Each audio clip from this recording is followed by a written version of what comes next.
തന്റെ കുഞ്ഞു മകനായ ഇസഹാക്ക് പിതാവിനെ അനുഗ്രഹിച്ചു. പിതാവിനോട് കൂടെ അവനും ദൈവത്തെ ആരാധിച്ചു. എന്റെ ദേശത്തെയും ചാർച്ചക്കാരെയും വിട്ടിറങ്ങുവാൻ പ്രചോദനം നൽകിയത് യഹോവയുടെ വാക്കുകളാണ്. നാം അവനെ മാത്രം ആരാധിക്കുകയും അവന് മുമ്പാകെ നിഷ്കളങ്കതയോടെ നടക്കുകയും അവനിൽ തന്നെ ആശ്രയിക്കുകയും വേണമെന്ന് യഹോവ ആഗ്രഹിക്കുന്നു. ഈ ഭൂമിയിൽ ദൈവം നമ്മെ അനുഗ്രഹിക്കുമെന്ന് യഹോവ വാഗ്ദത്തം ചെയ്തിട്ടുണ്ട്. വൃദ്ധരായ എനിക്കും നിന്റെ അമ്മ സാറയ്ക്കും ദൈവിക വാഗ്ദത്തമായി നിന്നെ തന്നു. അവൻ അസാധ്യമായതൊന്നുമില്ല. എന്നാൽ മകനെ, മറ്റൊന്ന് ദൈവം എനിക്ക് കാണിച്ചു തന്നിട്ടുണ്ട്. ദൈവം ശില്പിയായി നിർമ്മിച്ചതും അടിസ്ഥാനങ്ങളുള്ളതുമായ ഒരു നഗരം. അത് കണ്ടതിൽ പിന്നെ ഈ ഭൂമിയിലെ ഒരനുഗ്രഹവും അതിനോളം എന്റെ മനസ്സിൽ തെളിഞ്ഞു വരുന്നില്ല. അതിനാൽ ഈ ലോകത്തിൽ ഞാൻ പരദേശിയെ പോലെ കൂടാരങ്ങളിൽ പാർക്കുവാൻ തീരുമാനിച്ചു. ഇവിടെ നമുക്ക് നിലനിൽക്കുന്ന ഒരു നഗരവുമില്ല.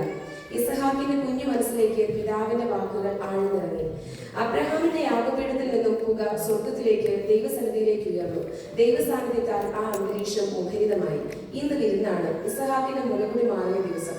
സാറയുടെ മുഖത്ത് സന്തോഷം അലയടിക്കുന്നുണ്ടായിരുന്നു. പക്ഷേ ഇസ്മായിലിനെ കാണുന്നതോറും ആ സന്തോഷം മാഞ്ഞു പോയി. അവന്റെ ഓരോ പ്രവൃത്തിയും സാറയുടെ മനസ്സിൽ നീരസം നിറച്ചു. വേലക്കാർ ഭക്ഷണം പാകം ചെയ്യുന്നു. വളരെ വിരുന്നുകാർ വന്നിട്ടുണ്ട്. ഒന്നിനും കുറയില്ല. വലിയ വിരുന്ന് തന്നെ. സാറയുടെ കുശലം ചോദിക്കുന്ന സഹോദരിമാർ ഇസ്മായിലും ഹാഗറും തന്നെയാണ് അവരുടെ പതിവ് സംസാര വിഷയം. എന്തിനാണ് ദാസിയെയും മകന്റെയും ആവശ്യമേ വീട്ടിൽ? ദീനാമ്മ പറഞ്ഞു, അവൻ തീർച്ചയായും ഇസ്ഹാക്കിന് ഒരു വെല്ലുവിളിയാകും. നീ ബുദ്ധിയോടെ പ്രവർത്തിക്കണം കേട്ടോ, അവൾ കൂട്ടിച്ചേർത്തു. എരുതിയിൽ എണ്ണ ഒഴിച്ചതുപോലെയായി കാര്യങ്ങൾ.